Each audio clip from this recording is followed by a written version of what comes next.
គ្រប់ជម្រាបសួរបងៗនិងអ៊ំពូមីងនៅក្នុងវីដេអូមួយនេះខ្ញុំមកបង្ហាញជាមួយនឹងប្រភេទម៉ាស៊ីនបាញ់ថ្នាំចំណុះ600លីត្រនេះគឺជារូបរាងម៉ាស៊ីនបាញ់ថ្នាំចំណុះ600លីត្រដែលជាប្រភេទបំពាក់ពីខាងក្រោយត្រាក់សម្រាប់600លីត្រនេះគឺមានបំពាក់ក្បាល3ចំនួន10ហើយក្បាល3គឺបងអាចធ្វើការបាញ់បានទាំងដងវែងនិងដងខ្លីម៉ាស៊ីនបាញ់ថ្នាំនេះគឺជាប្រភេទក្បាល3ដែកសេរ៉ាមិចបងហើយក្បាល3មួយនេះគឺ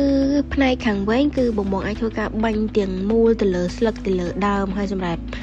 ក្បាលខ្លីគឺបាញ់ទៅលើស្លឹកតែម្ដងម៉ាស៊ីនបាញ់ថ្នាំគឺយើងមានបំពាក់ប្រព័ន្ធអេឡិចត្រូស្តាទិកដូចគ្នា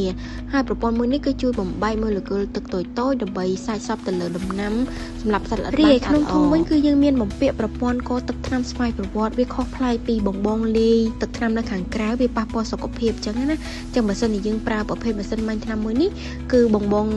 បូមទឹកឲ្យបរិមាណដែលត្រូវបងបាញ់ទៅហើយលាយទឹកថ្នាំចូលទៅគឺវាកូរនៅក្នុងនឹងដោយខ្លួនឯងតែម្ដងរីឯក្បាលបូមគឺជាប្រភេទក្បាលបូមធន់នឹងទឹកកខ្វក់មានការធានារយៈពេល1ឆ្នាំធន់នឹងការប្រើប្រាស់ក្រៅពីក្បាលបូមមួយនេះគឺយើងមានដូចជាឆ្នាំចំនួន600លីត្រអំពូមីងហើយដែលខ្ញុំបញ្ជាក់ពីដើមវីដេអូមកថាបើដូចយើងអាចសេរីបិទម្ខាងបាញ់ម្ខាងបានហ្នឹងគឺគេសេរីកន្លែងហ្នឹងតែម្ដងណាអំពូមីងចង់បាញ់ម្ខាងបិទម្ខាងក៏បានឬក៏បាញ់ខាងលើបិទខាងក្រោមក៏បានគឺយើងសេរីកន្លែងចំណុចហ្នឹងហើយខ្សែភ្លើងនេះគឺគេប្រើភ្ជាប់ជាមួយនឹងអាគុយត្រាក់ទ័រតែម្ដងណាអំពូមីងមួយទៀតគឺដោយភ្លើងនេះអំពូមីងដោយភ្លើងនេះគឺគេភ្ជាប់ពីម៉ាស៊ីនបាញ់ថ្នាំទៅរកត្រាក់ទ័រទៅអាចបញ្ជាទៅលើក្បាលបិទយើងបានណាអំពូមីងណាសម្រាប់ម៉ាស៊ីនបាញ់ថ្នាំចំណុះ600លីត្រមួយនេះគឺយើងមានបំពាក់ប្រព័ន្ធទំនើបជាច្រើនដែលធ្វើឲ្យការប្រើប្រាស់ទៅទទួលបានប្រសិទ្ធភាពខ្ពស់សម្រាប់សត្វល្អិតក៏បានស្អាតជាងមុនចំណាយតិចជាងមុនដូចជាចំណាយទៅលើកម្លាំងពលកម្មក៏ដូចជាទៅលើការប្រើប្រាស់ថ្នាំ